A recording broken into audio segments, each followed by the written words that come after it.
out. Better guard your chin. James Toney in the ring, here to win. Shoulder roll slick, defense tight. A throwback fighter, built for the fight. Bill Pops Miller laid the foundation. Taught Toney the art of pure dedication. I was in the gym, studying the past. 60 Cobra, hands so fast. He learned from Armstrong, relentless pace. From Sugar Ray, the beauty, the grace. Mimic Jaws, the Cincinnati Cobra. Master techniques, refined his composure. Slip and roll, punches, glance and miss. Toney counters back with a venomous kiss in the pocket. He laughs in your face, every move, every step, a calculated pace. Lights out, shoulder roll smooth, slipping every blow. Toney in the ring, time for a show. Throwback style, no fear, no doubt. When he steps in the ring, it's lights out. Modern fighters didn't know what they faced. Toney brought an era they couldn't replace. Fought like Charles with rhythm and sway. Footwork sharp, he danced and slayed. His shoulder roll defense, a puzzle unsolved. Boxers lost art, but Pops helped evolve. Angles, counters, precision so tight. James Toney turned defense into light. He didn't just fight, he performed, he showed a craftsman's game, not a brute's overload. Every slip, every jab was calculated gold. The heart of a warrior with a style so bold. Lights out, shoulder roll smooth, slipping every blow. Toney in the ring, time for a show. Throwback style, no fear, no doubt. When he steps in the ring, it's lights out. James Toney was born on August 24th, 1968 in Grand Rapids, Michigan. At just 7 months old, while cradled in his mother's arms, Toney's father pulled a gun and fired at them, wounding his mother, Sherry, in the calf. "I was told he meant to kill me," Toney later said. Following the shooting, Toney's father was committed to a Michigan mental institution. Years later, he was convicted of rape and sentenced to 20 years in prison. Meanwhile, Toney's mother focused on building a better life for herself and her son. She left James in the care of his grandmother while she attended the University of Michigan, eventually earning a master's degree from Eastern Michigan University. When James was 10 years old, he moved with his mother to Ann Arbor, where she started a bakery business. 2 years later, Toney discovered the Ypsilanti Boxing Club. And despite this early introduction to the sport, football remained his first love during his adolescent years as he dreamed of playing for the Oakland Raiders. In high school, Toney was a starting quarterback for the Huron High River Rats, running their wing tee offense with such efficiency that he earned a scholarship offer to Western Michigan University. "I guess they intended to run a lot," Toney said, "because we had a wishbone offense." However, Toney's football dreams came to an abrupt end. 3 years into his senior season, a tackler twisted around his right leg. His ankle was broken. The cartilage and ligaments in his knee were torn. With his football career over, Toney drifted into trouble. He began running with the wrong crowd, carrying a gun, and dealing drugs. "I made things bad for myself by being hard-headed," Toney admitted. His mother soon discovered that he had been skipping school and confronted him. "You get caught, and you're going to jail," she warned him. "You don't get caught, and you may end up dead." Realizing the stakes, Toney returned to the boxing gym, channeling his energy into the sweet science. Under the guidance of Keith Lee and Greg Owens, Toney began to hone his craft. He quickly showed promise, winning 20 of 22 amateur fights before turning professional under the management of Johnny Ace Smith. After his 7th straight victory, Billy Hearns, brother of the legendary Tommy Hearns, gave Toney his now iconic nickname, Lights Out. "I liked it," Toney recalled. "It fit me." But in 1988, Toney's manager Johnny Ace Smith, moonlighting as a drug dealer, was gunned down outside a Detroit bar. With his career suddenly adrift, Toney signed on with Jackie Callan. At the time, Callan was one of only 2 women managing fighters in the male-dominated boxing world. Working as a journalist, her fascination with boxing began when her editor assigned her to interview Thomas Hearns at Detroit's legendary Kronk Gym. From that moment, she was hooked. Transitioning into a publicity agent, Callan worked with Hearns during his rise to stardom before deciding to step into management herself. She began by taking on journeyman heavyweight Bobby Hitz and Olympic welterweight Kenny Gould. Signing James Toney, however, marked her turning point.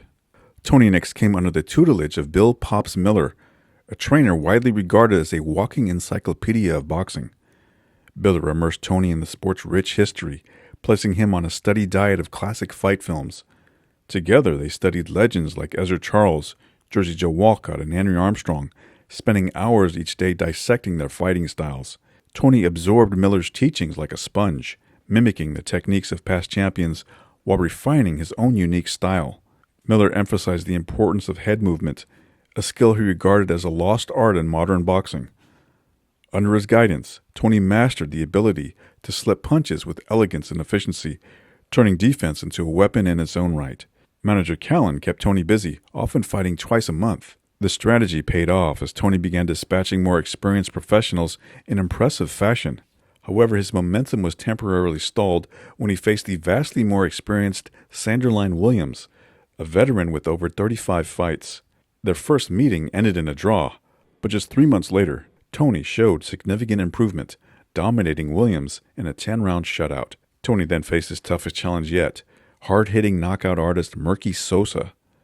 Callan had previously turned down offers for Toney to fight Sosa, feeling the money wasn't right and preferring not to face Sosa in his native New York. Trainer Bill Miller also believed Toney wasn't ready at the time. However, when the fight was proposed again for January of 1991, Miller gave Callan the green light. Toney effectively countered the looping punches of the taller Sosa, using his sharp inside game to nullify the KO artist's power. Toney floored Sosa in the third round and battled his way to a hard-fought split-decision victory. Meanwhile, Callan began to mentor Toney on how to present himself outside the ring, helping smooth out his rough edges. She showed him how to handle interviews, dress sharply, and carry himself professionally. She was also careful not to remove the chip on his shoulder, recognizing it as a vital part of his fighting spirit. "This is not a sewing bee," Callan said. "This is a violent, combative sport, and that anger is what gives him the edge." After just 2.5 years as a professional, Toney earned a shot at the IBF middleweight title, facing the reigning champion, Michael Nunn. The odds were stacked heavily against Toney, with oddsmakers labeling him a 17-1 underdog at the few casinos willing to post lines for the fight. Toney had signed a 3-fight $1 million deal with Top Rank Promotions, contingent on a victory over Nunn. The bout was set for John O'Donnell Stadium in Davenport, Iowa, Nunn's hometown, making it a celebratory return for the champion. Nunn, known for his elusive style, had developed a reputation as a runner in the ring. Toney, never one to shy away from trash talk, dismissed his opponent with characteristic swagger. "He's a deer," Toney said. "I've got the deer trap." Well, they looked at some tapes and saw him doing the same thing over and over again, but he promises that he's going to change his style to accommodate Michael Nunn to beat him. And that's not throw one punch at a time, but you see Nunn landing some good hard shots on the inside. And Toney's come back and landed a couple of lefts. That's right.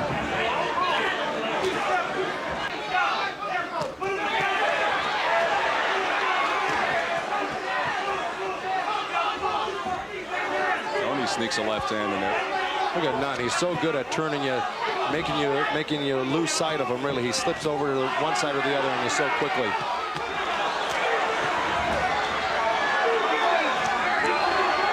a couple of lefts. Not on Toney.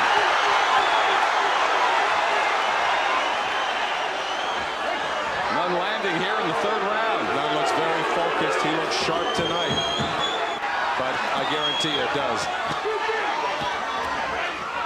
Toney landing lots of punches here in the latter stage of the fourth round, and Toney comes back with a couple. But Nunn doing most of the damage.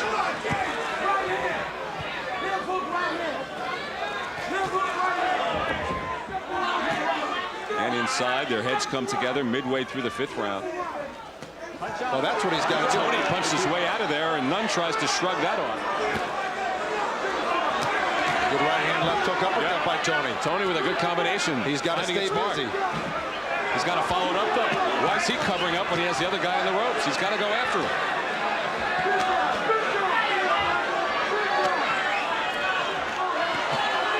Give and take rounds here in the sixth. Look at this. And Nunn just spins him around. Nunn ran into a little bit of a right hand there. Knocked him off balance, but he comes right back. Nunn trying to flash some hand speed there, but Toney's landing as well.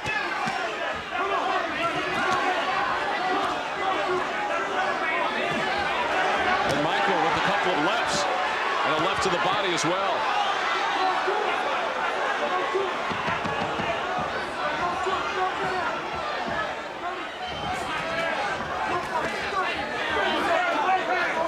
But so far, this has been Toney's best round. I think he's landed some good shots, just like that right hand. And Nunn tries to come right back at him, and now he does. Toney with the right uppercut. Final minute of the eighth round. Some good action. Toney landing in a couple of rolls, and the left hand.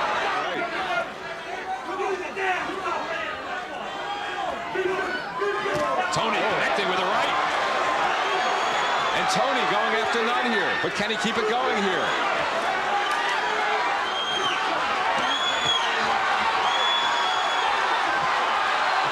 And Nunn trying to make a comeback here in the 9th round. And the crowd's behind him. But a strong start to the round. And here goes Toney after him again. Toney's taking some shots at guys like Donald Curry, Callum Bay, and a lot of other top-notch middleweights haven't been able to take. Toney's showing something in the latter rounds here. He sure has. Boy. And catches him with a glancing left as Nunn falls back. Exciting 9th round. And the right hand from Toney.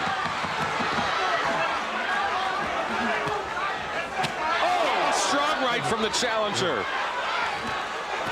Oh! He goes after Nunn again. What another big round from James Toney.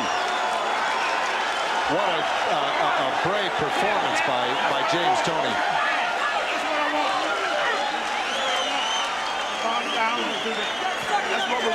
Toney has some fans with him who have come from Michigan, and they're on their feet right now. Well, right hand from Toney, and another one, but that was a glancing blow. And he's got Nunn on the run here. Well, he's definitely got Nunn's respect because Nunn's retreating. An amazing fighter, James Toney, and deserves a lot of credit. Punches like that I've seen guys go out with. James.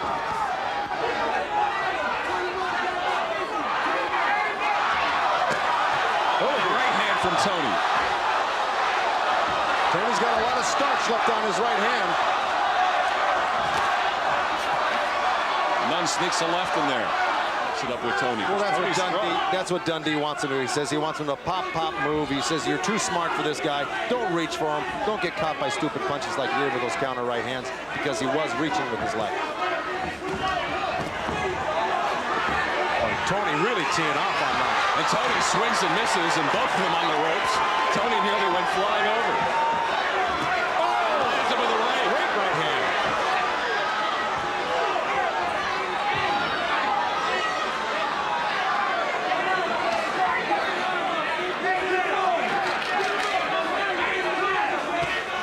Well, Toney's got a high ratio of knockouts in his 20-some-odd fights, and Michael Nunn's proven he can take a great shot because he's got him.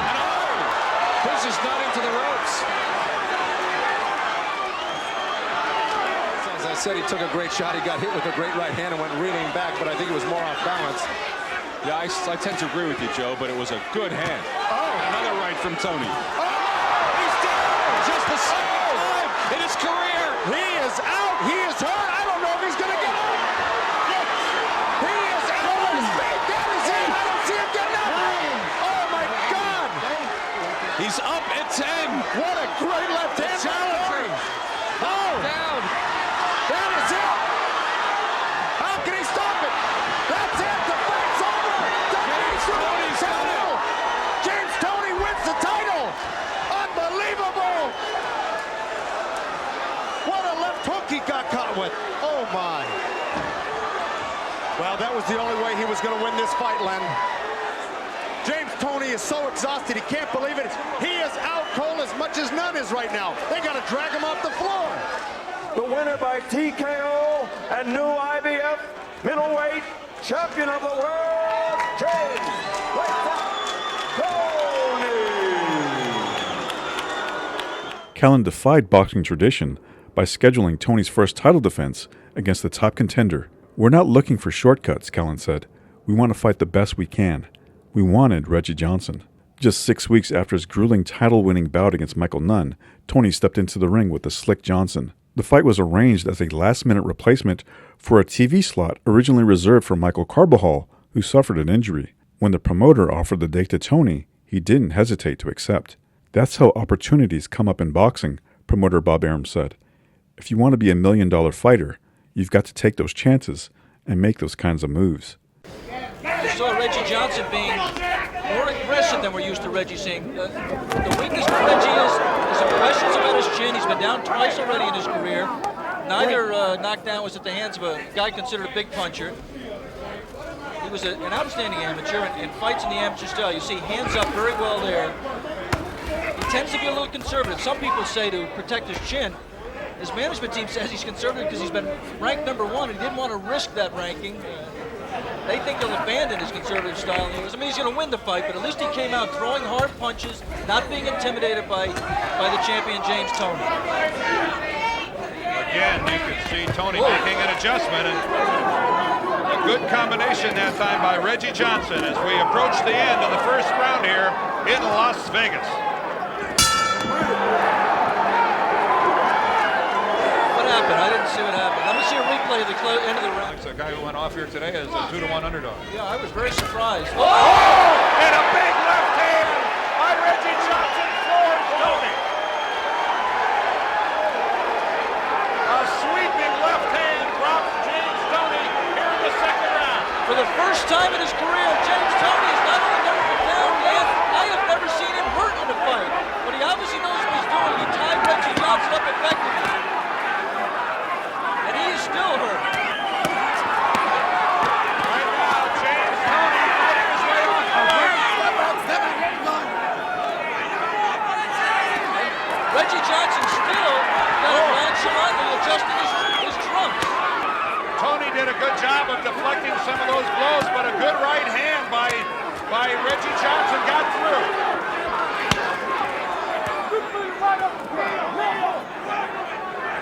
We're not quite halfway through the second round. Toney did a good job of deflecting some of those blows, but a good right hand by Reggie Johnson got through.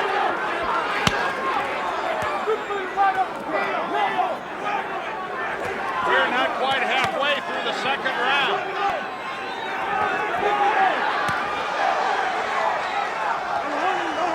James Toney is fighting a very, very nonchalant fight here, and that is, who knows what the result's going to find, but it's just not doing anything. Long enough, Alex, to become complacent.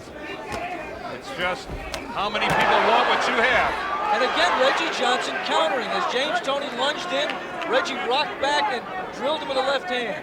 I thought for a minute Reggie was getting a little bit too quiet, not going after Toney enough after having him hurt badly early in the round. Well, Reggie Johnson, who had a very good first round, has had a sensational second round. There will be a lot of people in boxing, Dan, who will second-guess the decision. Another heavy left hand by Reggie Johnson. Of Jackie Callan and her fighter, James Toney. We congratulated him on it at the top of the show. There were some people who thought it was too dangerous a fight to come right back in 6-7 weeks after winning the title. Right now, we're wrong. Those people who criticized him were right with him. He's loading up a little bit too much with that left. He found a home for it, but he should be working more with the right jab as he just did. Sometimes when a punch is too easy for you, you have a tendency just to rely on it instead of using what got you there.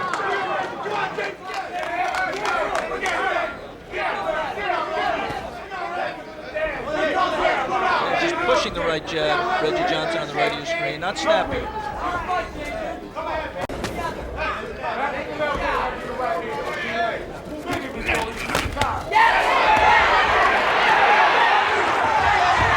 Pressure by Toney, but again, Alex, very effective defensive work by Reggie Johnson getting out of the corner. And Reggie Johnson has the kind of defensive skills to sit on a lead. Amazingly enough, he was a quarterback. Not quite the temperament you normally expect a quarterback to have to go on to boxing. And right now, that temperament has Reggie Johnson. That's right. Toney scored a right hand on that exchange along the ropes and followed up with several good scoring punches. As we said earlier, questions about Reggie Johnson's chin, and for a moment there it looked like it might be betraying.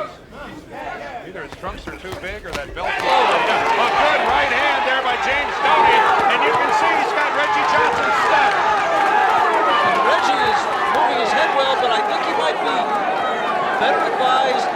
Boy, James Toney adjusting his joints there. He's got a man hurt. And he's adjusting his joints. And Reggie Johnson came back with a... And there in his corner is Albert Davila. Oh! A beautiful move there by Reggie Johnson. I think it was as much a shove as the power of the punch, and perhaps their feet got tangled up. But he definitely went out. He was out of the hurry and made a great defensive move. He sure did. Got to stick with it. This fight is scheduled for 12. If it goes the distance, we're at the halfway mark.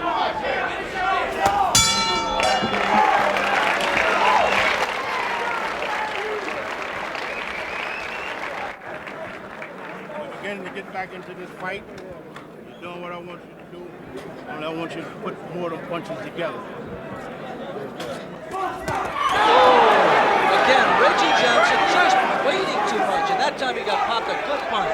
James Toney's come back and gotten back into this fight, and I think it's primarily because Reggie Johnson is letting him do it. 8.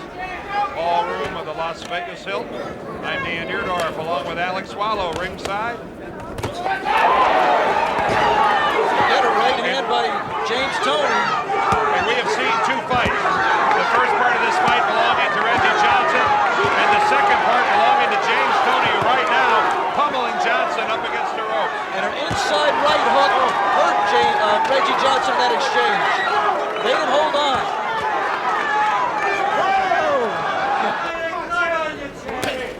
Another jab. 2 jabs getting through. And no knockdown. James Toney, and it hit the glove of Reggie Johnson, and alertly Richard Steele gets in and waves it off. No knockdown. When Reggie Johnson looked back, it may be that his foot just went off a very narrow apron here at the Las Vegas Hilton, and his foot just a bit of a breathing. Maybe just a little bit something out of Reggie. There was a good right hand to the chest by James Toney. But Reggie Johnson still has his legs. ABC's Wide World of Sports will return after this word down the line from our ABC station.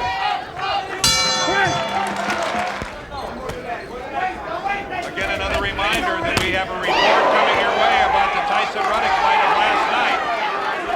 It'll be later on in this program. James Toney again taking the play away. Toney scores. This fight is still up for grabs. On our fault. He has more left in his tank right now. Reggie Johnson. Left hand by Reggie Johnson. Oh, and a wild left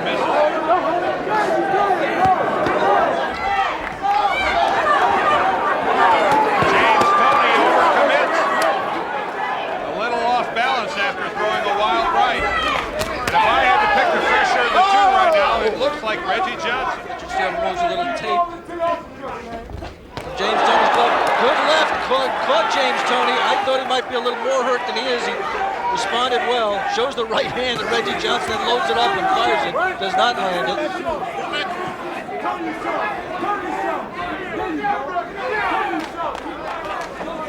rounds are fleeting by this championship fight. 15 left in the round. Oh, you can see Richard Steele looking at that cut. And that might be just enough for the edge. James Toney trying to squint, get the blood out of his eye. You don't get any points for cutting a man, but Reggie Johnson has a man who is having trouble seeing, and if he can take advantage of it, he is not taking advantage of it yet. Toney did a kind of a macho, come and get me kind of thing that might have slowed up Reggie Johnson. But you see him pull with the blood. Step back. He clipped Reggie Johnson's jaw. Even though cut, it's James Toney who's pressing the action. He has never been cut before. Up the 12th and final round.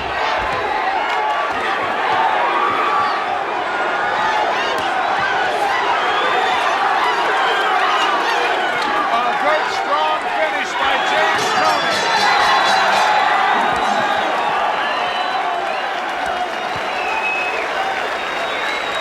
The winner and still middleweight champion of the world, James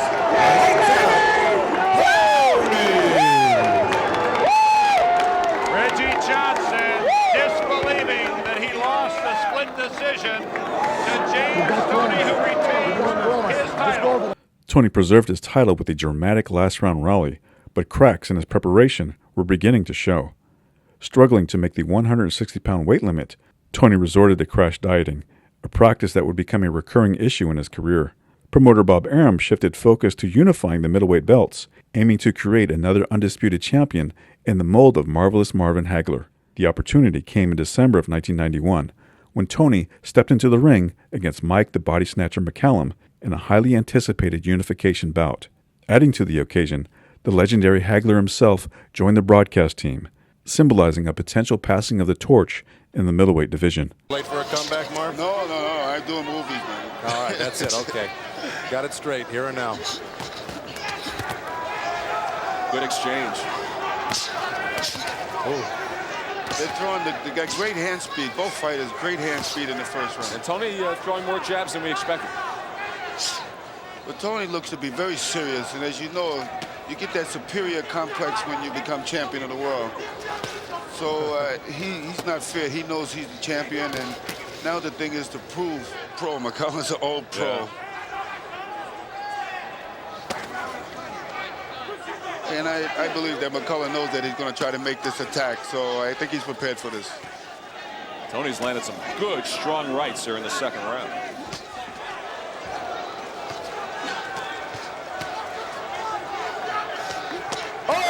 Toney is a very dangerous guy. Good puncher.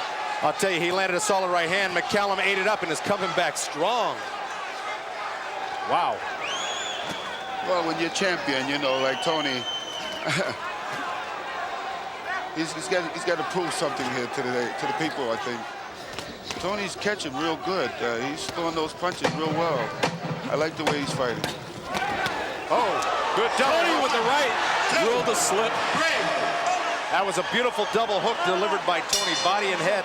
And I think that had a lot to do with McCallum going down. That championship can make you a monster. Really. Exactly. He didn't look so great in those last two fights, guys. Oh, he's looking great in this one. Yeah. Sneaky right little in, counter right McCallum. hand. Went about 4 inches. Oh. Nice uppercut by McCallum. McCallum with the combination.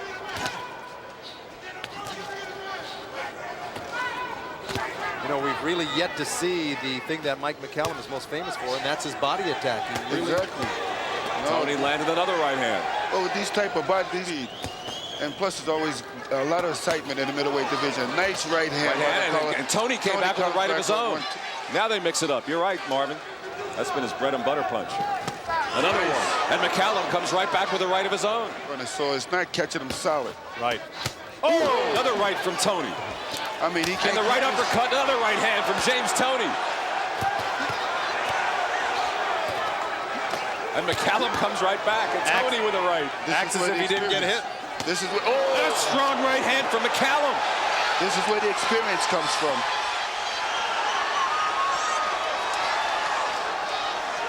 Both of them landing bombs here in the fourth. Excellent right hands.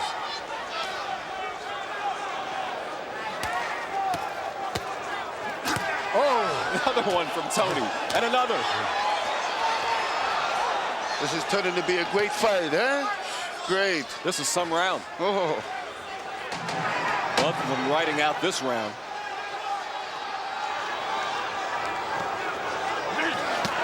Oh, boy, that was special.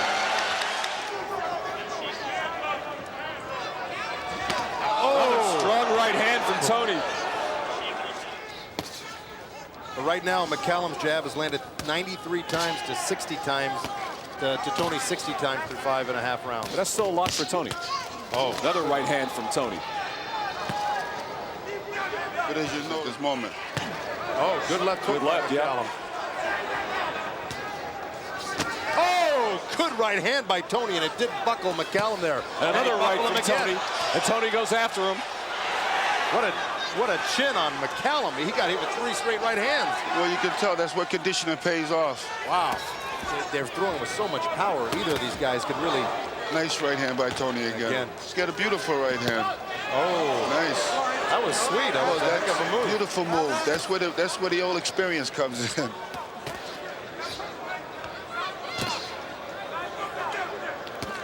I wonder if McCallum, why Well, the people are actually McCallum giving still their money low. for it. Oh, good right hand from Toney again.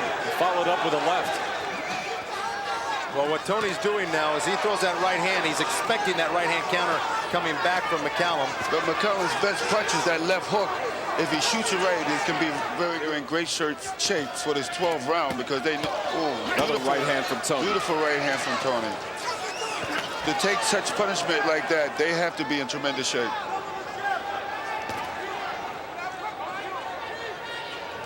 I'm very impressed with both of these fighters. Another right from Toney. Stronger right hands have come from James Toney throughout this fight. Well, Toney puts that shoulder up nice when he wants to block that right hand. He's not. Oh, comes out of there. Good combination from James Toney.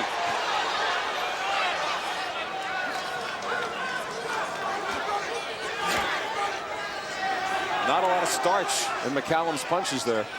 He seems to be losing a little steam. You're right. See, exactly. Good McCallum right hand. Toney tries to come back. Misses wildly. Nice move. Oh! Nice move. McCallum landing in the 9th. Another body shot with the right from McCallum, and Toney comes back at him. Oh, good couple rounds where he's throwing that many hard shots. Well, And the left from Toney. He can't stay away. He can't stay on the outside, McCallum. He's got to stay closer to Toney. And just when we were wondering about McCallum, and he smirks at Toney, McCallum comes back with the strong 9th round. Told him that he was losing this fight, so I expect him to come out more aggressive this round. Oh! And a bomb from Toney. And that one wobbled McCallum. And another right. Oh! Toney comes after him here in the 10th. Oh my! Toney landing. No, but I believe both of them are tremendous champions. Oh! Left hand from Toney. Oh my gosh. Well, I tell you what, both of these fighters will be sore tonight, and they both has earned their money. Toney's must be asking himself, what do I have to do to make this guy go down? Nice hook. This is what I was speaking about. Knocked his mouthpiece out. Toney knocked McCallum's mouthpiece out with that left hook. And there goes Smoker to pick it up. That was a dynamite left hook. Another one.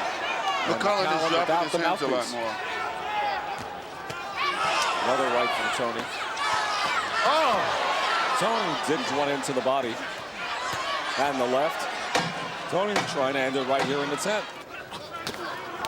Nice slip by Toney. Rocking back, coming back with that uppercut. Just some real magnificent boxing here. This is what McCallum has been doing all night. Do nothing but improve him, whichever happens. Toney again looking for that knockout punch with 20 seconds remaining in the 11th round.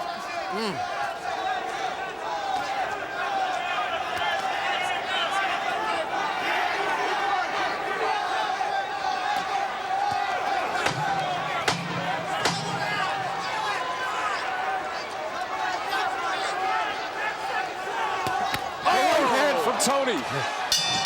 Wow. Just as the round came.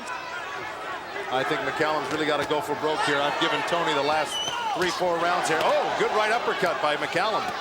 Toney had landed a left hook moments before. Right. But he followed that uppercut he got hit with, Toney did.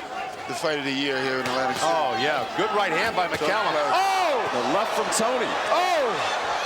And Toney goes after McCallum. Oh! Oh! The right hand from Toney. And another right into the ropes. He's got McCallum hurt badly, and he's still got a minute 15 and to a take right care of uppercut business. from Toney. McCallum still standing.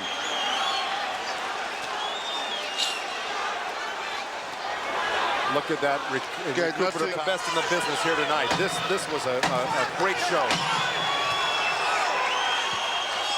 You like to see McCallum hang in there. Oh! Another left from Toney. And another left hook. That's it. And he goes out punching in the 12th round. What a finish from James Toney. Oh my. Hell of a fight. You glad you retired, Marvelous? Oh. Excellent fight. Toney's about to collapse in there. He's really just leaning on Bill Miller. I believe Right now both for of them. support. Give me his bun. Give me his bun. The official scoring. Gary Merritt scores the bout, 116 to 112. He has it for James Toney. Tommy Kazmarek scores the bout, 115 to 113 for Mike McCallum. Robert Cox scores the bout, 114 to 114. It's a three-way split. Ladies and gentlemen, the bout is a draw. Let's hear it for both of these great fighters here tonight. Well, Cambrell Marshall shaking his head up in the host position. The title is retained by James Toney. James Toney retains the IBF middleweight title based on a draw. The decision left both fighters eager for a rematch. Toney let his emotions boil over at the post-fight press conference, where at least 6 security officers had to restrain him from physically going after McCallum's manager. And despite the controversy, promoter Bob Arum opted against an immediate rematch. Instead, he decided to have both fighters defend their titles separately. Less than 2 months later, Toney was back in the ring, this time facing the unheralded Dave Tiberi at the Taj Mahal in Atlantic City. Toney carried his trademark bravado into the pre-fight build-up, getting in Tiberi's face at the weigh-in and declaring, "It's ass-kicking time tomorrow, fool." That referee is this gentleman here, Robert Palmer from New Jersey, who's working his first title fight. And we're underway in the first round here on our Fruit professional boxing series.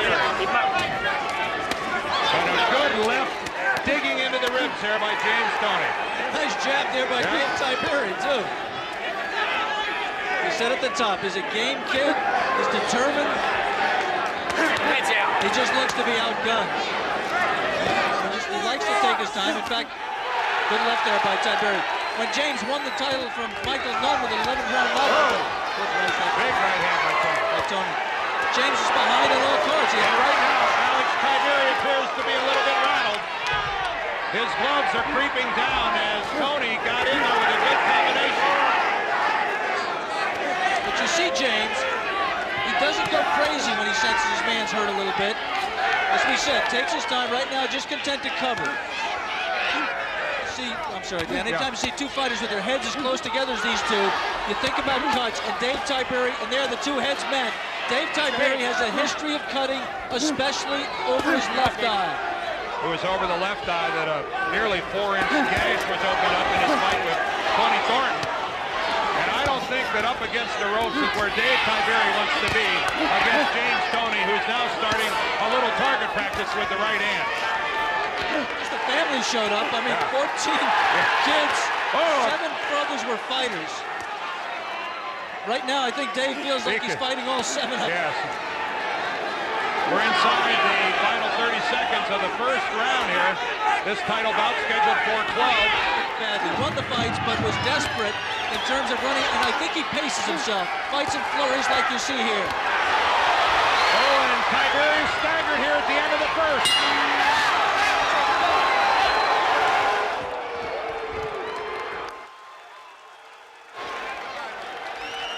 Jab, but move a little bit. Try to confuse Toney a little bit. Don't just stand there and let him tee off. It is well known that James Toney is managed by a woman. Her name is Jackie Callan, and there she is at ringside, and it's a wonderful story between these 2. And Jackie Callan here is not just another pretty face. She is one of the best managers in boxing. Pointed out at the top of the show, Dave Tiberi just has no power at all in that punch.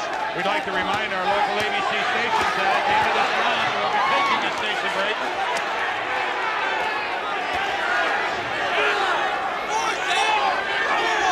Again, the strategy of Tiberi here working inside, and that time he backs James Toney out of the confrontation. It was that time Tiberi making Toney give ground.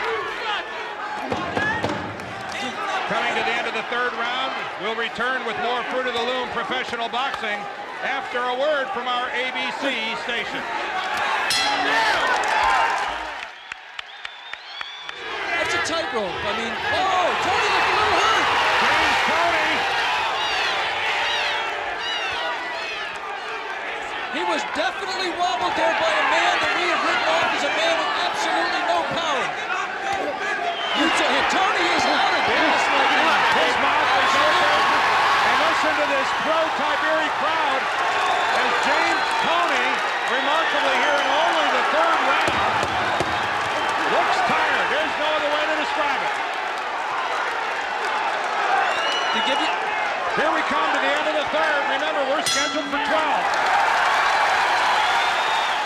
counting on Tiberi punching himself out.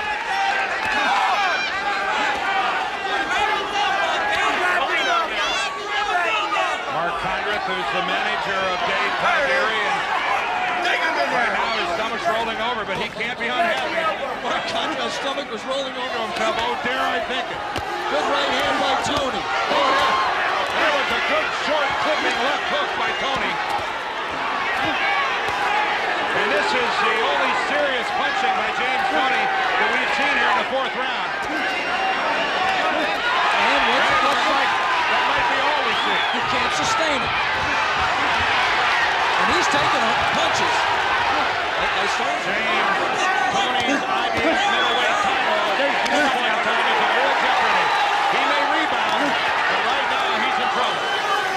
Look at the referee watching the action here. That's a referee, Robert Palmer, in his first title fight. Here ringside in Atlantic City. We're here for the Fruit of the Loom Professional Boxing Series. This is our first of 3 consecutive Saturdays. And what a performance we're seeing by Dave Tiberi here, trying to wrest the title away from James Toney. Toney in the black trunks, Tiberi in the white. And that delay was a little over 4 minutes, so quite a break for James Toney. Now, James Toney didn't get in shape in those 4 minutes. You know what I mean? He got a rest, but he didn't get in shape. And if Dave Tiberi can continue to pressure, he can take away, you know, what the benefits of that break. The problem is he's got to fight. He's got to avoid the power of Toney while he's fresh, which is right now. Reduction. And Robert Palmer, again, a reminder, working his first title fight, penalizes Dave Tiberi.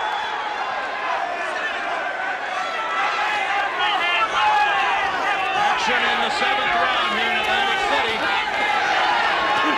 I just never saw a low punch in that exchange that caused the deduction. In the fight, right now, I'm not so sure. It looks like it's going the distance. The crowd reacting to James Toney being back on the ropes. I mean, he's certainly not making a great effort to get off the ropes, but he was there that time, I saw him. For a moment, James Toney switched to southpaw. That's not a concession. I don't know what is. That's an act of desperation. James Toney. I shouldn't say concession. He ain't conceding the fight. No, but his body looks like it is. We know his mind isn't, but right now it appears that James Toney's body is betraying him. For whatever reason. Professional boxing after a word from our ABC station.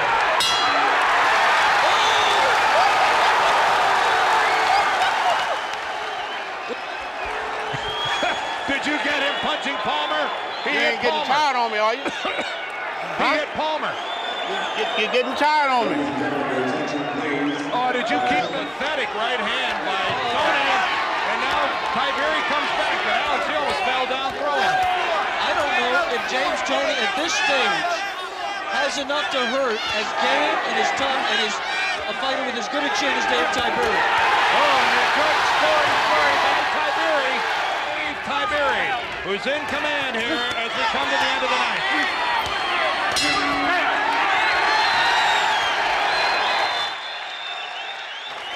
You are fighting perfect. Son, we're going to have those next 2 rounds.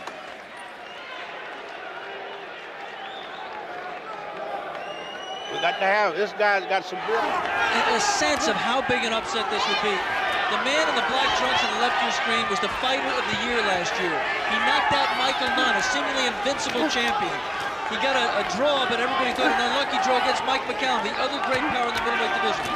The man with his back to you has never beaten a named fighter, anything close to a named fighter. The closest he came was Tony Thornton. And he lost that fight in a 4th round TKO because his eye busted up terribly, a 4-inch gash. He's retired from the ring a couple of times and come back. He struggled with club fight opposition, and here he is in the ring with a man that I and I think a lot of other people saw to be on the verge of greatness. Oh, there was a good right counter by Toney.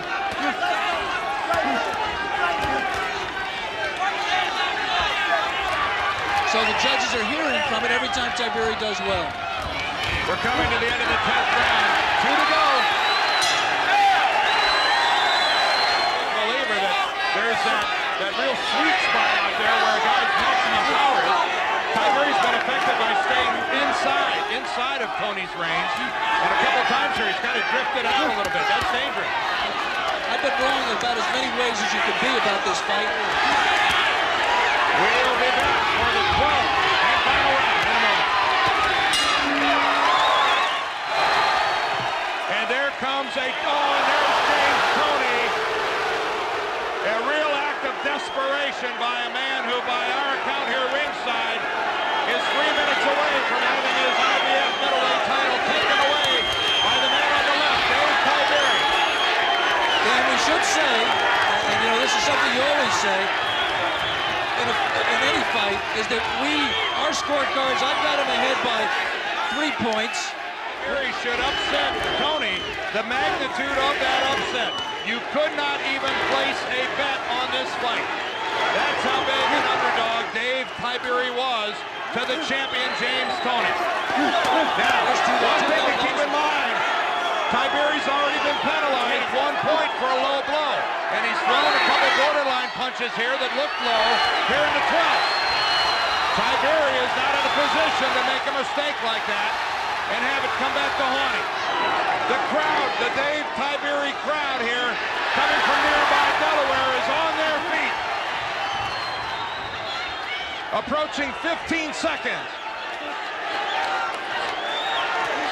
Dave Tiberi in the white trunks appears to have wrested away the championship from James Toney. It'll go to a decision here in Atlantic City. I said at the top that he didn't have a chance because of the power.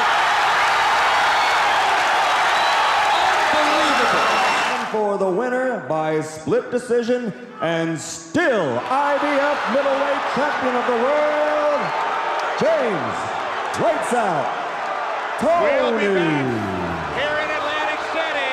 Alex is in the ring and we'll have interviews with an incredible decision. After what has to be, in my opinion, one of the most disgusting decisions I've seen. James, first of all, what was in your wildest dreams, did you think you won that fight, James, honestly? Yeah, I did. I'm serious. You know, I don't know what the hell you was looking at. All you guys out there, you got some fools. Because if you look at his shots, I was blocking most of his shots on my arms and shoulders. And I don't tell y'all looking at, once again, y'all incompetent analysts and judges out there. You know, I'm tired of all that bullshit y'all out there doing, trying to degrade me and shit 'cause I'm a world champion. But, you know, Dave Tiberi, I take my hat off to him. He's a good fighter. You know, he deserved to be in the top 10. And this is my last fight as a middleweight. I'm no longer a middleweight. I'm moving to super middleweight. I had trouble making weight. I've been starving for 2 weeks, and now this is it. I got to cut you loose. We have very little time. I got to get a. The decision sparked outrage. Commentator Alex Wallow called it one of the worst decisions he had ever witnessed. Even Donald Trump, host of the event, was so appalled by the controversy that he announced he would ban boxing from his 3 area casinos until the decision was rectified. Toney blamed his lackluster performance to ongoing struggles with his weight.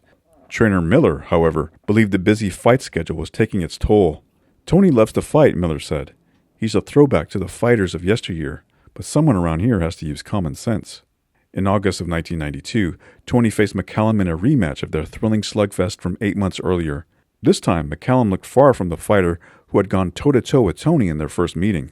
As the fight wore on, McCallum, visibly tired, resorting to spitting out his mouthpiece 3 times in the later rounds to gain extra breathers. The rematch lacked the intensity of their initial encounter, and Toney earned a majority decision after 12 rounds. Toney then moved up to the super middleweight division, where he found himself facing 2 of the weight class's tough guys. First, he stopped longtime contender Doug DeWitt in 6 rounds. Then came a high-profile showdown against Iran the Blade Barkley for the IBF super middleweight title.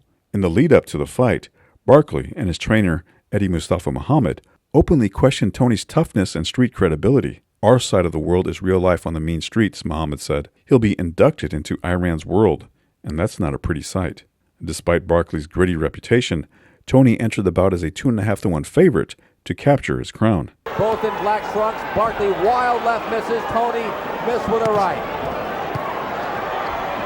Remember, Barkley's chin not what it used to be, and he's already wobbled.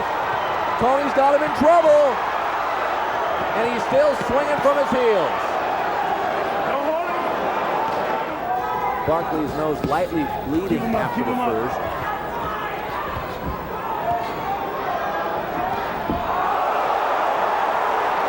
The crowd reacting to a Barkley punch that was not nearly as effective as they made it out to be. Only moving up in class. A right hand, rock Barkley, and a left follows. Barkley comes back with his own combination. Toney easily avoided the punches. Toney controlling the fight, controlling the pacing of it, picking him in spots. Nice right, doubles up on it, then comes in with a left. Toney more aggressive in this round, at least in the early portions. A combination, they all land. Barkley comes back with something of his own. Toney gets out of the way. This is about the time Toney will take care of a fighter he has confidence against. 20 of his 22 knockouts coming before the 6th round. Oh, nice left. Barkley taking a lot of punishment.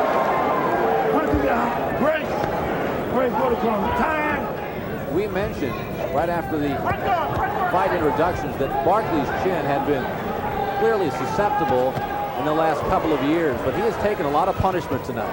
And really, he was most buckled in the first as blood pours out of his mouth. Toney walks away, almost not even looking at him, looking over his shoulder at Barkley. Watch your head.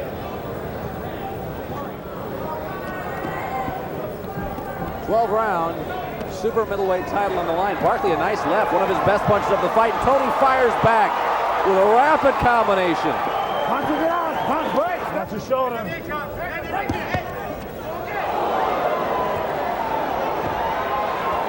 Barkley hurt, trying to put an arm around him. He's in trouble.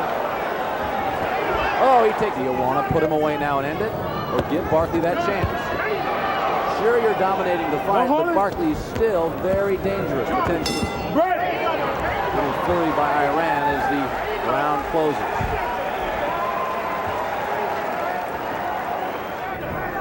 Watching Barkley wither away. This fight in his career coming to an end. Barkley in trouble. Nice left uppercut by Toney. That was a good punch. And he follows with a combination, and Barkley wobbles slightly. They give Barkley some credit. He's taken some punches throughout this fight, especially now in the latter stages. A left, not something a lot of fighters have done in their careers successfully against Barkley. Come on, don't hold him. Punch to get out of there. There has never been a point in this fight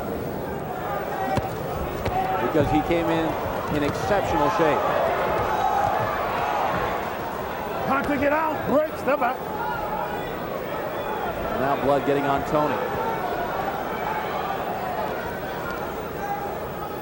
He said since they signed the fight, though, Toney had been much nicer to him.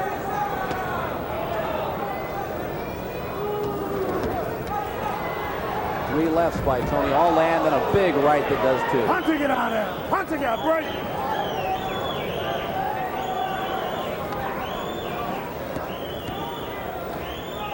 Come on, let's work. Break.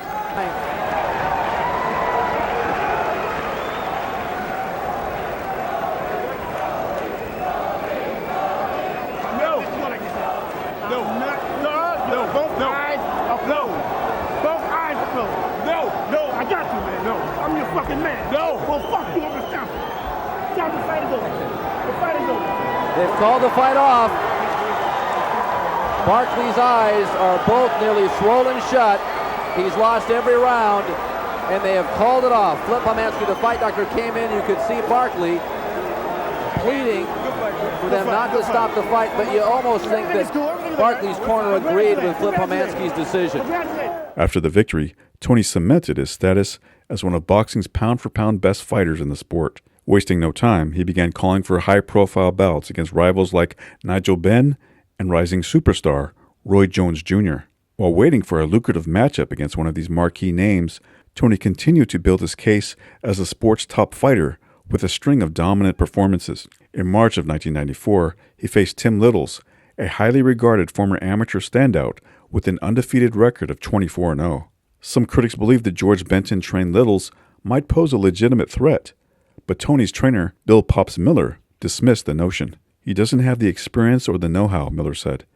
He's never been in with a fighter like Toney. James Toney is a modern-day Ezra Charles. I don't think Tim even remembers who that is. Right hand by Littles. There's some of that speed of Tim Littles we told you about. And the uppercut seemed to glance off the head and then staggered Toney momentarily. He rocked James Toney with a right hand.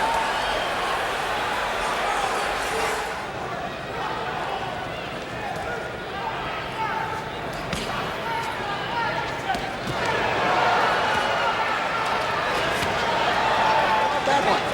10 seconds. Listen for the bell. Littles answering back. Good exchanges in this round.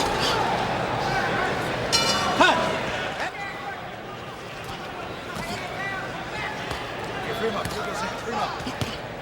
Left hook by Littles. Knocked Toney off balance, but did not seem to rock it. Has been impressive so far. Oh, that one got to Littles, and Littles got shook up. Littles backed off, and Toney trying to follow up. Inside the final minute of round 3.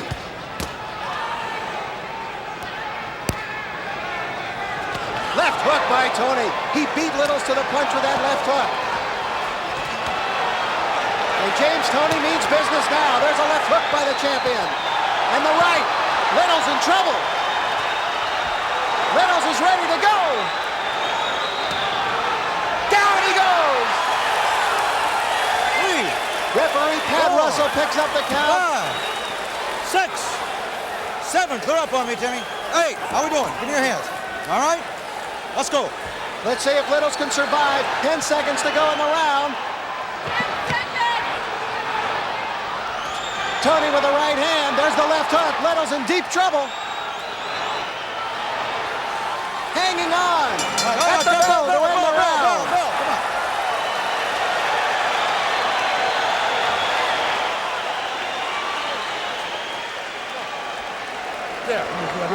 Wow, a big round for the champion. Into the corner with the challenger who was knocked down.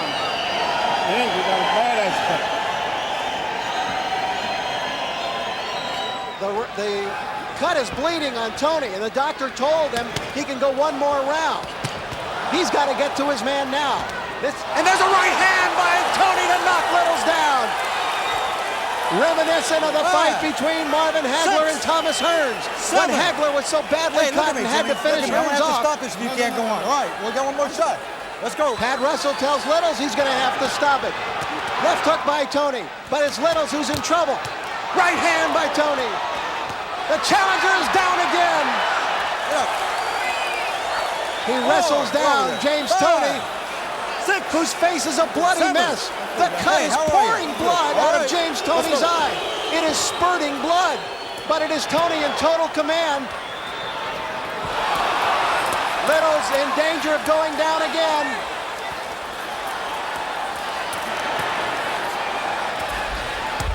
There is no 3 knockdown rule in the IBF, and he's down again, but that's it. Pat Russell stops the fight. James Toney is still the IBF super middleweight champion of the world. What a fight! Get a stool, Will. Get a stool. Stay down, Timmy. Stay down. I'm good. Stay down, Timmy. I know. We know you're okay. Stay down. I just want you to wait till the doctor first. I'm good. Here's your mouthpiece, Will. I gave him every shot. I'm going to win. Timmy, I know. The winner by technical knockout and still the undefeated IBF super middleweight champion of the world, James Lights Out Toney. Still unable to secure a fight with Roy Jones Jr., Toney shifted his focus to a new challenge, former light heavyweight champion Prince Charles Williams. Williams, stepping down in weight, had previously made 8 consecutive title defenses before losing his crown just a year earlier. Despite battling the flu leading up to the fight, Toney delivered yet another masterful performance. 2 of the big marks in the career of Prince Charles Williams, the challenger here tonight. So Toney, a relatively slow starter, is being punished here in round number 1 so far. And he usually starts to warm up around rounds 4 and 5. And Williams, who understands that, has come out with a pretty good fight plan so far as we close out the first round. All right, time. Hold. even though Toney is considered by many to be pound for pound the best fighter in the game, Prince Charles Williams hit by those shots a bit wobbled. He is a real survivor when he's in trouble. And Williams is hurt somewhat now. You can see him losing a portion of his leg strength. But being the clever veteran he is, he's pinning the champion on the ropes and trying to discuss. When he beat Iran Barkley, he stopped him in the 9th round, February 13th of last year at the Thomas and Mack Center, where the Running Rebels play their games. And Toney's starting to wake up here in the 2nd round after being pushed around in the 1st.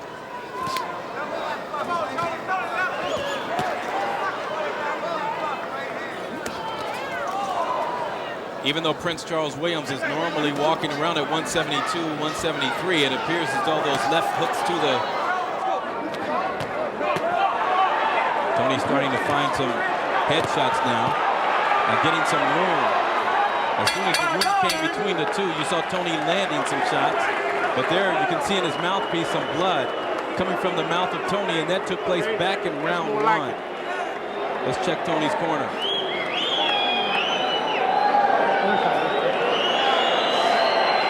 Will get his work done when he has the arm's length. Oh, Toney in trouble here from those rights. Williams, a very clever fighter with 10 seconds left here in round 5. Feeling that he has Toney in some trouble. Williams trying to do some additional work.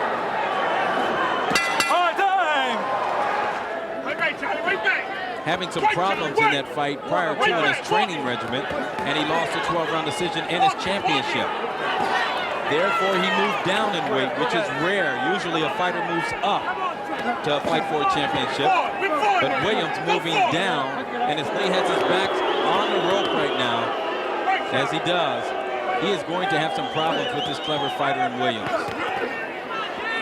Williams won the championship from Chaz here in Las Vegas in '87, and then fought 15 times away. Toney with a bit of room here. There it is. Williams is hurt. Toney slow to capitalize. Under 30 seconds left here in this round. Very awkward Williams giving Toney some problems.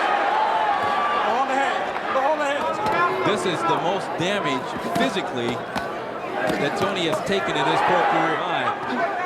You see Toney's fighting in the middle of the ring where he is more effective. There. And some blood now on Williams' face. Body shots. Williams looking a bit weary now as Toney's starting to get his act together, landing that right hand in the left. But when he's on the ropes, he can't be that effective. Spoke to Sugar Ray Leonard about James Toney as he lands some good combinations. And Leonard said, but now on the ropes, and this is where Williams has done most of his work. Good body shots there from Toney. The body shots with the left from Toney has been the positioning of Williams. His feet, his head right in the chest of Toney. His arms free, but Toney's back on the ropes and Toney unable to really put his combinations together. Referring to 4 pounds in a matter of 2 months of training to get down to 168. And he had no problem doing it. You look at Williams and his physique doesn't give you the impression that he could be this effective. But it's his intelligence and ring savvy that has gotten him to the 10th round and perhaps in the lead so far. Biggest punch of the fight right there from Toney, a right hand. And Williams took it as though it was just another sparring effort.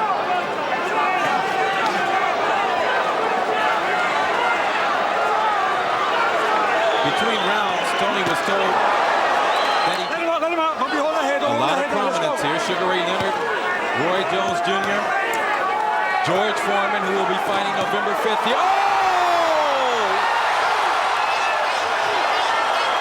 Check the clock. 5, 6, 7, 8, 9, 10. It's over. How about dramatics, huh?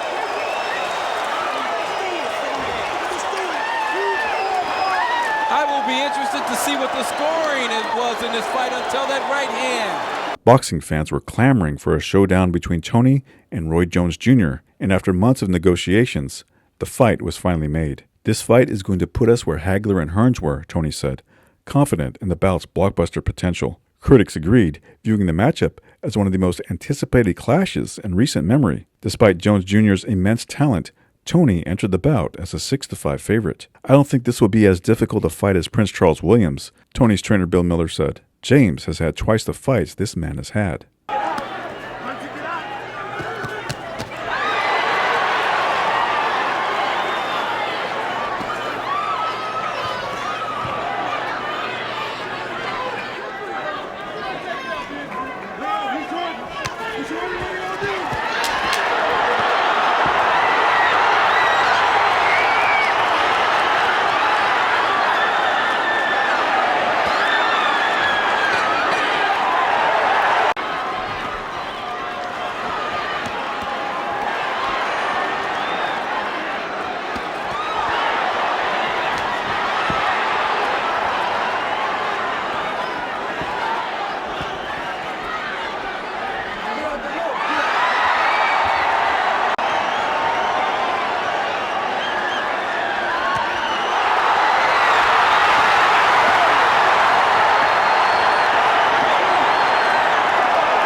Keep it just like that. Keep picking them shots and fight. You got to have the 6 minutes, James. All right. Show it to me. Okay, bro. Let's go. We got to have it.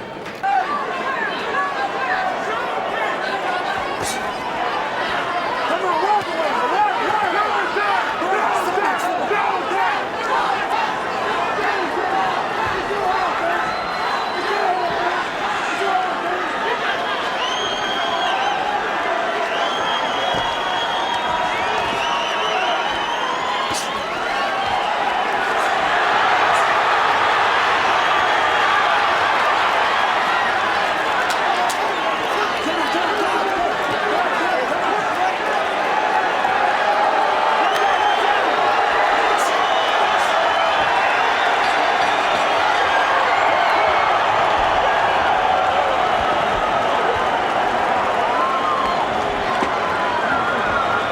And Jerry Roth has it 118 to 109 for the winner by unanimous decision. And new super middleweight champion of the world, Roy Jones Jr. Toney was devastated by the loss.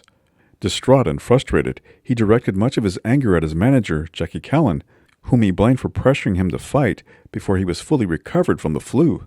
I got pissed because she knew I couldn't make the weight, and she was trying to put money in front of my health, Toney told Detroit radio station WDFN. He revealed he had to drop 40 pounds in 6 weeks to make the 168-pound weight limit, an effort that left him drained. Callan defended herself, claiming she presented Toney with multiple options, including moving up in weight. I never said that's what he had to do, Callan explained. I said it was one of his options. If he wanted a rematch, I would arrange it. If he wanted to get his weight down the right way, I would help him. It was his choice.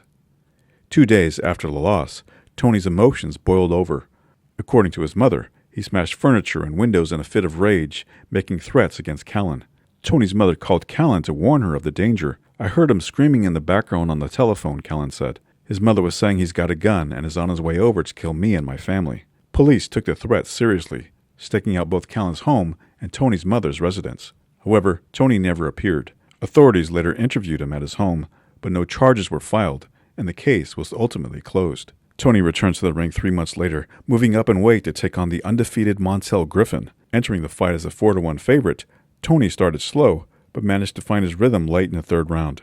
With 20 seconds remaining, he landed a sharp right hand to Griffin's jaw, sending him sprawling backward. Griffin, however, remained cool under pressure.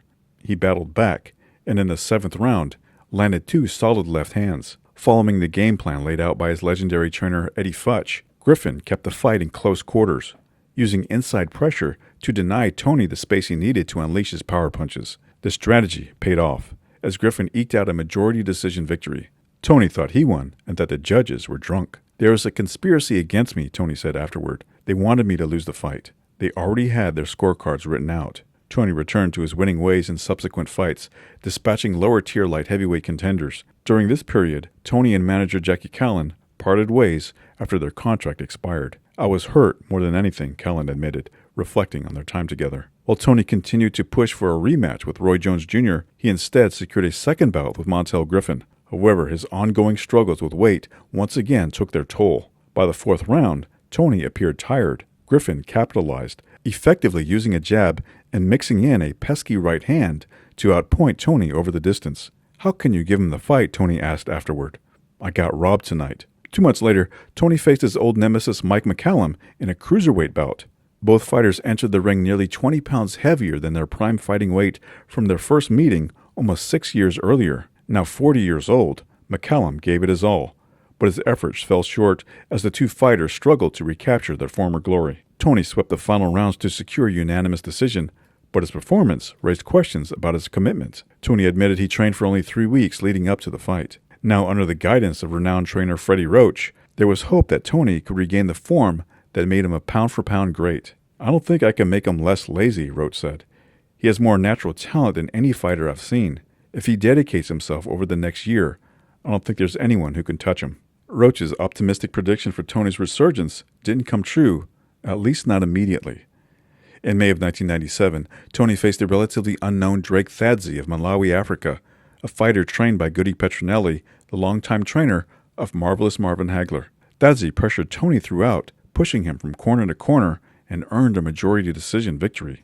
Once again, Toney's lack of preparation became a glaring issue. He came into the fight overweight and undertrained, tipping the scales at 179.5 pounds, 4.5 pounds over the light heavyweight limit of 175. To make matters worse, Toney had to shed 6 pounds on the day of the weigh-in, leaving him drained and sluggish. I felt James was very weak for the fight, Roach admitted. The day of the fight, he lost too much weight. He had no zip. James needs more discipline. He works hard, but he plays hard. The loss highlighted the conflict between Toney's immense talent and his ongoing struggles with discipline, leaving his career at a crossroads. Adding to his troubles, Toney became entangled in a messy divorce and found himself in a financial dispute that escalated to him suing his own mother. Once one of boxing's most active fighters, averaging 8 bouts a year during his first 8 years as a pro, Toney was now sidelined. Plans for a fight against former heavyweight champion Larry Holmes fell through, further plunging his career into limbo. I lost focus on what I had to do during those years, Toney admitted. After nearly 2 years out of the ring, Toney returned, now campaigning in the cruiserweight division.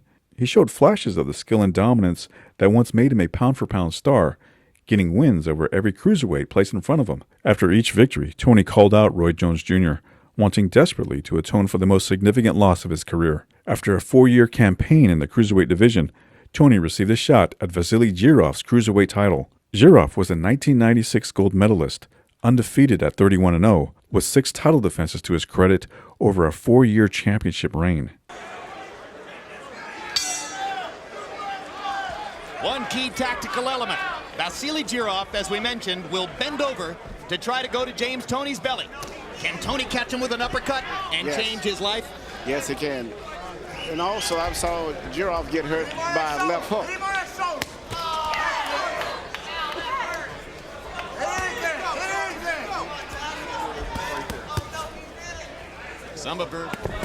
There's a left to the body by Girov, the first one to really dig in. Toney shaking his head as if to say, you're not going to hurt me with that.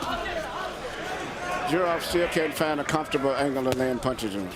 Little right hand by Toney, back Girov out. Girov lands the left himself.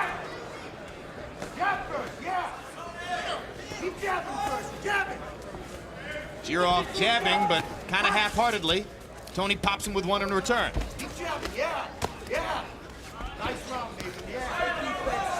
And you see the defensive skills of Toney there. Yeah, but Girov is putting a lot of pressure on him. He's making him work a lot faster and more than he normally would work. Mental pressure from round to round, like few opponents have been able to do to James Toney. Yes. Hard punches by Girov there. Hard right hand by Toney. Backs Girov up. Both guys had their moments. Very good round. Toney's very accurate with his shots.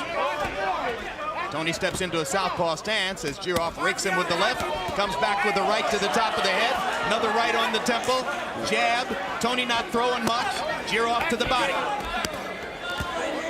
Girov throwing more upstairs than Toney might have expected and landing. And even though he's not landing all of them, he's landing enough of them. And Toney is, I don't think, prepared for this pace.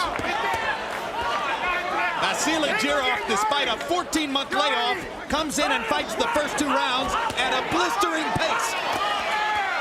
In here.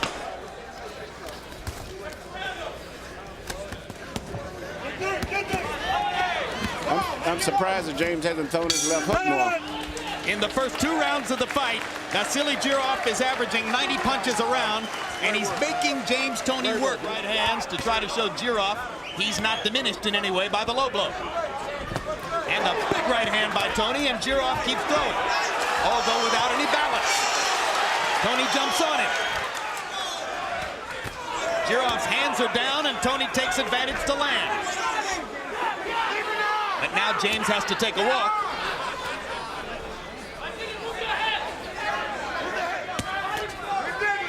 Only 25 times in CompuBox history has a fighter landed more than 400 punches in a championship fight. One man, and only one, has done that 4 times. That's James Toney. The most punches ever landed in a championship fight, that's Vasily Girov. That's why we expected a great fight tonight. That's right.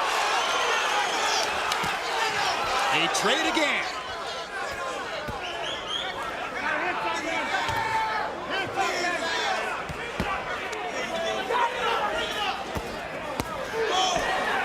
Oh, what a display of counter shots by James Toney.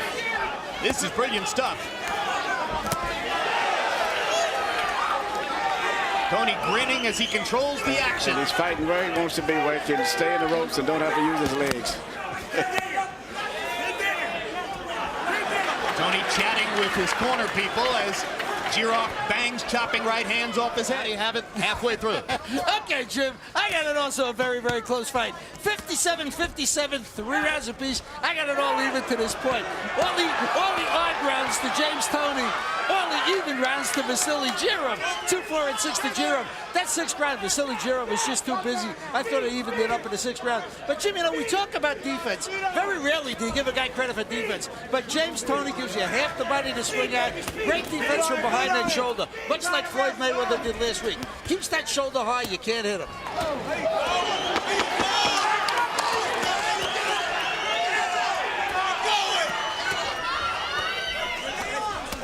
It's astonishing, Emmanuel, that men can do this. Yes, and then all of the blows that Jirov is taking, he still comes right back and is pushing James Toney to the limit.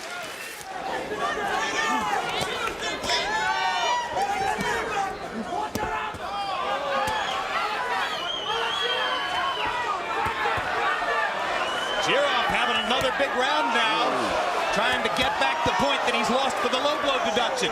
Toney lands two huge right hands. Here comes James Toney right back. And here comes Jirov stalking the body again.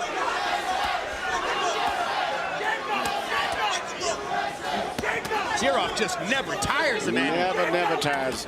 He's putting a lot of pressure. James is fighting a good fight, but James doesn't want to fight at this tempo.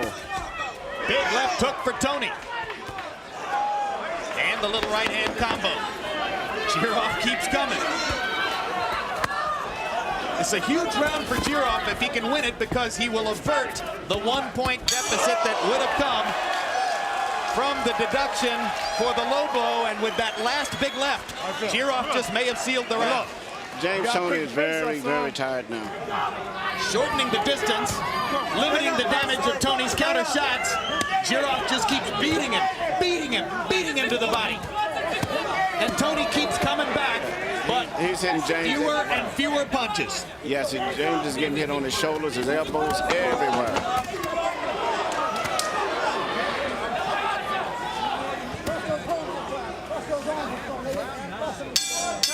Well, if you saw the movie Phone Booth, it wasn't as exciting as that. Oh, yeah. Both fighters justifiably tired. If Jirov would ever just take a break and lay back for a minute, Toney would take complete control. Right hand by Toney wobbled Jirov. Jirov takes 3 more shots in a row. Toney's big opportunity right here. Yes, it is. This is the best chance James Toney's had to win this fight. Yeah, and his left hook is a big shot for most of the set. In fact, he knocked out Michael Nunn with the left hook. And Jirov is trying to protect himself the only way he knows how, by going forward and throwing more punches. But he doesn't have any power in his punches now.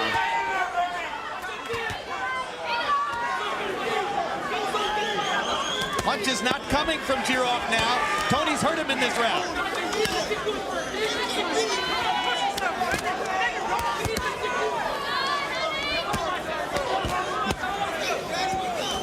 For men only. An amazingly aggressive offensive fight from both fighters.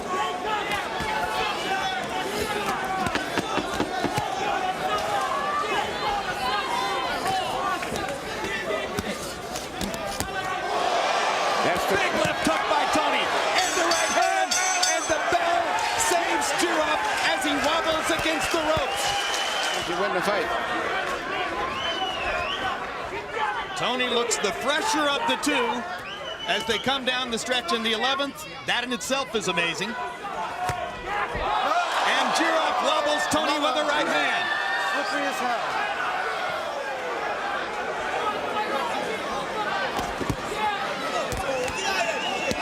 Toney not throwing back.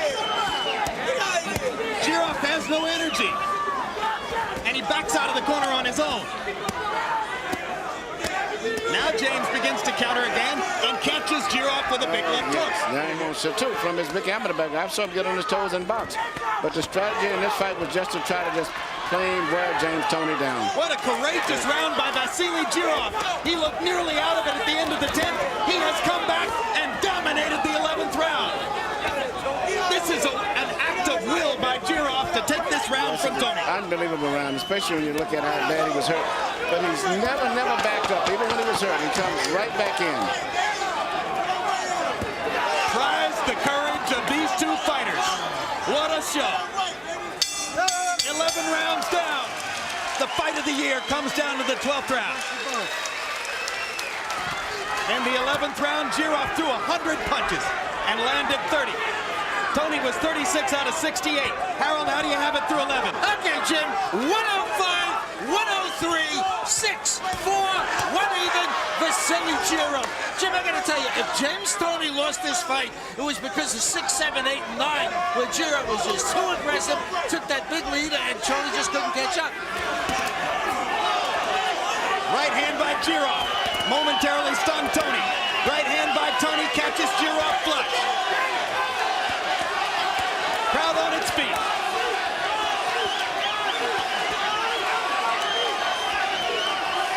Well, some of them.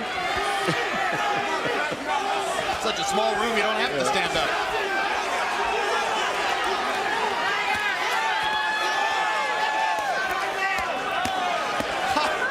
Look at this. Oh, my God. He caught him with the left hook. The right hand. Jirov is hurt. Badly hurt. Still going. Jirov is hurt. Jirov is hurt. Almost out on his feet. But he's still smothering James. He's still fighting James. He won't let James get in the punching rooms. Jirov is going. The left hook again. The leg's going again.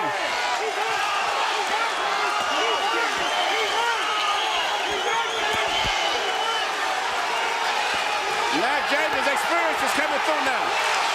Oh my God, look at this. Look at this.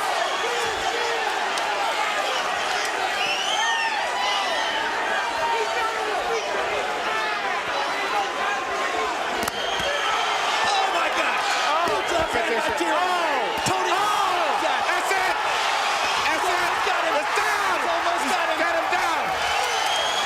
3, 4, 5, 6, 7, 8. He better do Julio Cesar and run across the ring right away. Oh!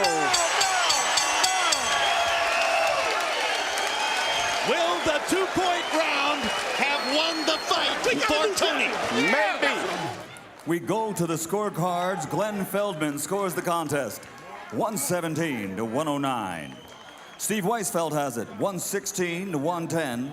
And Melvina Lathan scores it, 117 to 109, for the winner by unanimous decision.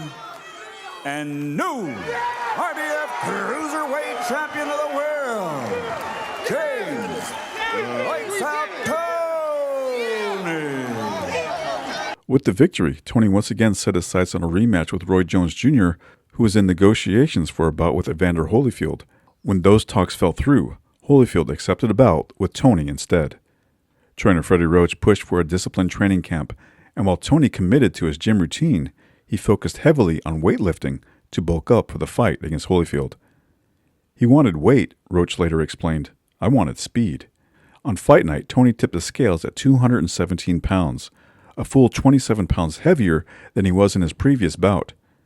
The added weight introduced doubt about his performance, and bookmakers installed Holyfield as a 7-5 favorite heading into the matchup. The fight, the extra weight may help him on the inside against a strong guy like Holyfield, but will it affect his speed and quickness, which he's been saying all along will be the difference in this fight? He wants to keep a fast pace, does Toney. Bottom line, what kind of shape is Toney in? We'll soon find out. Well, the first punch of the fight for Evander Holyfield was what? A left hook.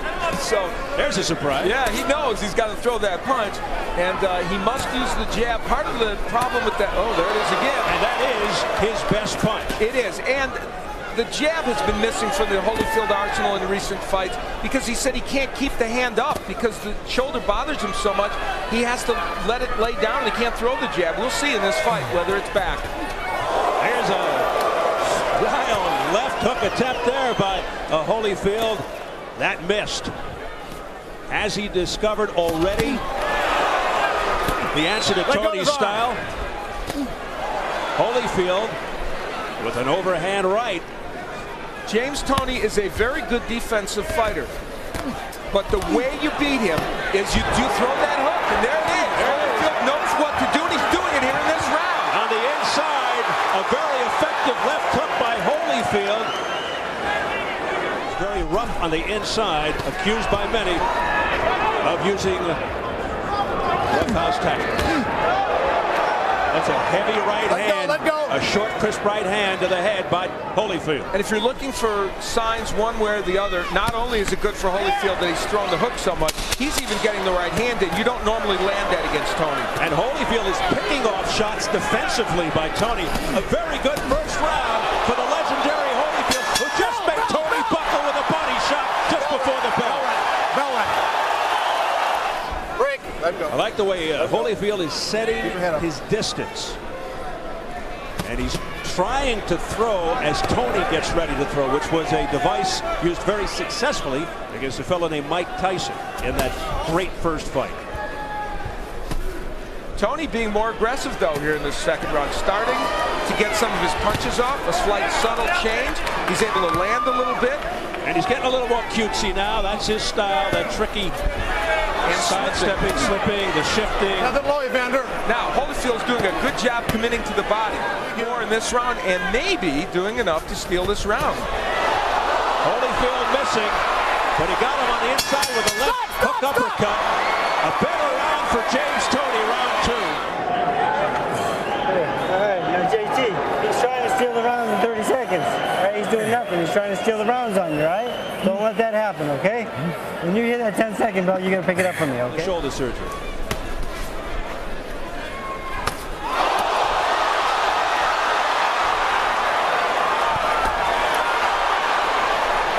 You know, Holyfield landed that big right. You very seldom do that against Toney.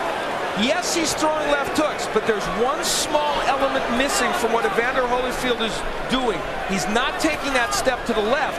When you don't do that against Toney, you miss with the hook, and he's doing that more in the last 2 rounds. And Toney is as good a counter puncher there is in the sport today. In trying to indicate to the judge that he hit Evander Holyfield, he's working the judges. Toney unleashing a right. Let go, one hold. He may have hurt Holyfield. Combination, the left hook, effective on Holyfield's head. Look how low Holyfield's hand is, Steve. Toney continues to have success here at the beginning of round 4. He's landing. Now the infighting as Toney backs off, gets himself some leverage, and fires the straight right. Watch your head, Evander. Toney looking a lot better since the first round. And when you're almost 41 years old, those problems can crop up in a second. Back comes Holyfield. Well, now it's what we thought it was going to be, isn't it? It's a slugfest. The defense of Toney right now is excellent, though. The war on October 4 living up to its billing now. And Holyfield's doing the right thing by working the body of Toney. If you can't hit him in the head, go to the body, because this is a 12-round fight. He weighs 217 pounds. You want to slow him down. He's on the inside here. Should be taking that step to the left and making it work. Instead, it's Toney with the double left hook. Well, James Toney is hooking with the left hook artist. And if anything shows that he's in control of this fight, that is it right now. Defying, don't hook with a hooker.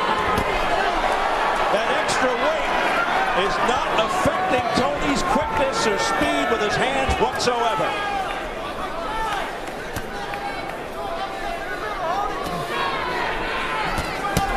Again, doubling up with the left is James. Beautiful combination upstairs by James Toney, a countering right, but Holyfield couldn't connect.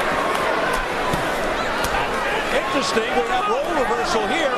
Toney getting off first, and Holyfield doing a lot of counter. Toney's known as a superb counter puncher. Oh, what a zinging straight right hand to the head of Holyfield. Let's remember, he's just short of his 41st birthday. And at a certain point, athletes can wear down. And athletes, particularly fighters, can get old. They turn old in one night. You know, after a textbook for what a body shot by Toney, and you saw the reaction, the grimace of Holyfield. It was a perfect first round for Evander Holyfield, and since then it has been all James Toney. Now again, Toney Tony motioning over, I can only assume to the judge, who is smiling. Stop. Let him out. And the exhaustion. Oh, what a right hand by Tony. And then eluding the comebacker, the left hook try by Holyfield. Stop. You got to watch banging him. You're hitting him. That looked like a use of the head by Holyfield. J80 gave him another caution, might take a point away. I have to tell you, there's another factor to this. James Toney's hit Evander Holyfield with, I guess, almost the best punches you can throw, and Holyfield hasn't gone anywhere, which is pretty interesting. Now he's going backwards, but he swings wildly, Holyfield, and misses. Perhaps out of frustration, going back to the headbutting. Let go, hold. Here's your press row, people. They've got Toney now inching ahead. Remember, it was all tied up earlier after 4. And through 6, they've got Toney up a couple of points. I have Toney ahead by, I am winning every round since the first. The 4th was very close. So you have a bit of a bigger disparity than the judges along press row. Tony, his old trainer Bill Miller showed him all those films of Walcott, Ezra Charles, and a fighter who he really reveres, Rocky Marciano.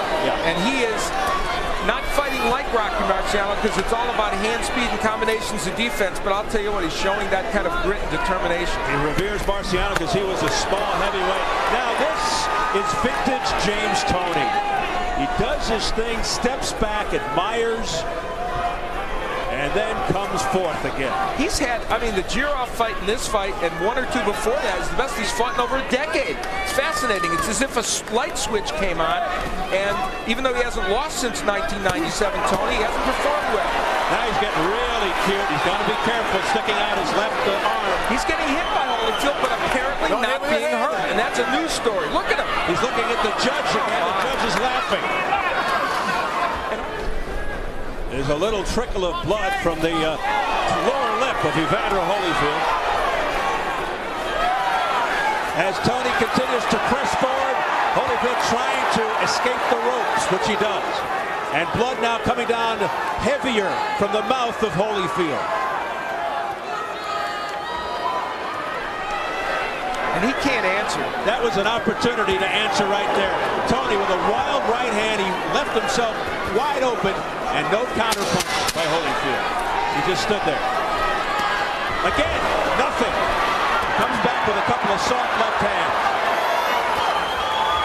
Has no effect on Toney. Toney stares him down, urgent. Evander Holyfield showing compassion for Holyfield's health and welfare. That's one of the most poignant moments I remember in a boxing corner in a long time. And let's see what happens. Telling Evander Holyfield, if you continue to get hit by these right hands, which you just got hit by again, there it is again, I'm going to stop the fight. Holyfield, never a quitter. He's just going to stand in there. He didn't really respond. Did you hear him say anything? No, he kind of shook his head out. He said something about I'll do it, but I don't know. Oh, there's a short left hook. Another one by Holyfield. Oh, he's trying. He's hitting him with hooks. Now, they're partially blocked, and that's not hurting James Toney. He's going for it all here. He's throwing it all at Toney now. You just can't back him like that. He's looking for a Hollywood turnaround, a dramatic turnaround, Holyfield. He knows. That was what he had, and for the first time you saw him hold on. This fight could be moments or at least a minute or 2 away from ending, yes? We may be seeing the end of an era. It's going to be ruled a knockdown. 4, 5, you okay? 6, are you all right? 7, you sure you're okay? Come to me. 8.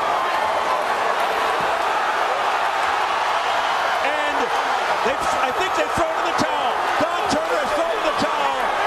No disagreement whatsoever from referee J80, and it's over.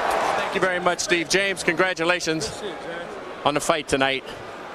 Were you simply just too quick and too fast for Evander Holyfield? I'm too quick and too fast for anybody stepping in the ring with me as a heavyweight. That's the bottom line. You know, Jim, I don't know why you come up here. Don't come up here and try to give me no badass questions, try to degrade me. I would thank the God, thank the man upstairs. Question's legitimate. Were you too quick? Evander Holyfield was a great fighter. Don't diminish that at any time. Holyfield's a great warrior. He came to fight. Bottom line. Did he ever hurt you? Who's next? I got milk, baby. Who's Who's next? My mom, Sherry, Uncle Larry. Oh, everybody love y'all. Did he ever hurt you at any point tonight? Bob Scott.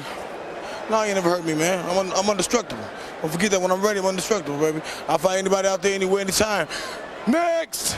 Next! Who's next? Detroit, baby. Detroit. MC. I don't care. Whoever Dan Goose Solano, that's who I'm knocking over next.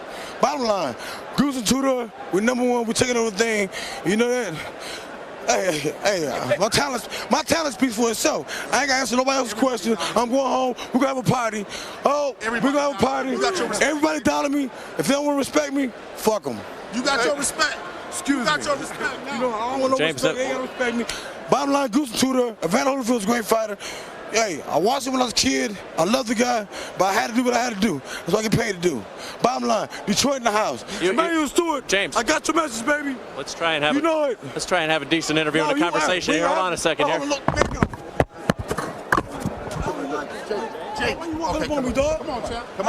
I'm sorry I had to do that to him, Toney said after the bout. He once again called for a fight with Roy Jones Jr. while also entertaining the possibility of facing Mike Tyson. However, plans for his next fight were derailed when Toney, scheduled to face Jameel McCline, tore his Achilles tendon in training and required surgery. The injury sidelined him for a year. When Toney returned, he weighed in at 227 pounds, defeating Rydell Booker in his comeback bout. The victory set the stage for a showdown with John Ruiz for the WBA heavyweight title. By fight night, Toney tipped the scales at a career-high 233 pounds, but trainer Freddie Roach remained unfazed. James is a professional, Roach said. He knows how to fight, and he knows what he's doing. Roach's confidence now proved prophetic. Toney methodically picked Ruiz apart, landing countershots and repeatedly finding a home for a looping overhand right. Over 12 rounds, Toney's precision and composure earned him a unanimous decision victory. I didn't expect much from John because he's an average fighter, Toney said afterward. John Ruiz is stupid. He can't change his style. He only knows one way to fight. However, Toney tested positive for the anabolic steroid stanozolol, leading to the decision being changed and his being stripped of the WBA title. Toney denied any intentional use of illegal substances, claiming the drug had been administered as part of his recovery following surgery for his Achilles tendon injury. Despite losing the title, Toney downplayed its significance, remaining defiant. A title doesn't define James Toney, he said. Bird needs it, the Klitschkos need it, and Ruiz needs it. I don't need it. Toney remained in the heavyweight division, with his weight continuing to climb. He tipped the scales at 237 pounds for his bout against Hasim Rahman for the WBC heavyweight title. Once again, Toney dismissed concerns about his weight. I've heard it all about my weight, Toney said. The last time I got my ass whooped was by a doctor 37 years ago. Entering the fight as the favorite, Toney struggled to dominate as both fighters missed more punches than they landed.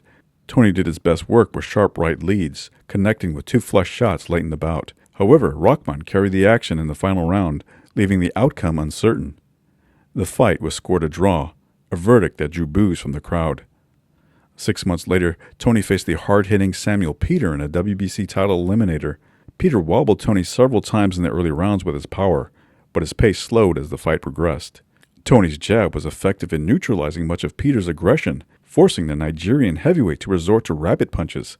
After a closely contested bout, Peter emerged victorious by split decision. Unhappy with the outcome, Toney's promoter Dan Goosen immediately pushed for a rematch, which took place 4 months later. This time, Peter came in better condition, weighing 8 pounds lighter than their first meeting. Toney, on the other hand, claimed to be in improved shape, having trained with Taibo guru Billy Blanks. Despite the claim, Toney entered the ring at 234 pounds, a lot heavier than expected. In the rematch, Peter displayed more activity, effectively using double and triple jabs to control the action. He floored Toney in the second round and continued to dominate. By the 5th round, Toney's left eye was visibly swollen, and by the 8th, Peter pot-shotted the pot-bellied Toney back on his heels as he scored a clear-cut unanimous decision. 4 months later, Toney once again tested positive for steroids following a bout against Danny Batchelder. As age began to take its toll, his ring appearances became few and far between. At 42 years old, he made an ill-advised foray into mixed martial arts, stepping into the octagon against decorated UFC veteran Randy Couture. The result was swift and decisive. Couture took Toney to the canvas in just 15 seconds and ended the fight in a little over 3 minutes with a chokehold that forced the former boxing champion to submit. Toney returned to boxing, but was now far removed from his prime. Now in his mid-40s, he fought intermittently, often tipping the scales at over 250 pounds. He ended his career in 2017, stopping Mike Shepard in 6 rounds. 6 years later, at the age of 55, Toney stepped back into the ring for an exhibition match against former top-ranked heavyweight contender Razor Ruddock. Both fighters showed clear signs of their age, evident in their appearance and performance. Despite the decline in his later years, Toney remains a beloved figure among boxing fans, admired for his ring IQ, defensive mastery, and tough guy mentality. His title-winning efforts in both the cruiserweight and heavyweight divisions helped him to atone for his loss to Roy Jones Jr. in the eyes of many fans, while his personality and gritty style evoked memories of the sport's golden age, a time when fighters were willing to face anyone put in front of them. Every move a lesson from the fighters of old. Cobra's speed, race, finesse untold. Jersey Joe's rhythm, Henry's grind. In James Toney, their spirits combined. Lights out, shoulder roll smooth, slipping every blow. Toney in the ring, time for a show. Throwback style, no fear, no doubt. When he steps in the ring, it's lights out. James lights out, Toney a legend reborn. Crafted from eras before we were born. The sweet science lives in his legacy's name. A throwback fighter in a modern game.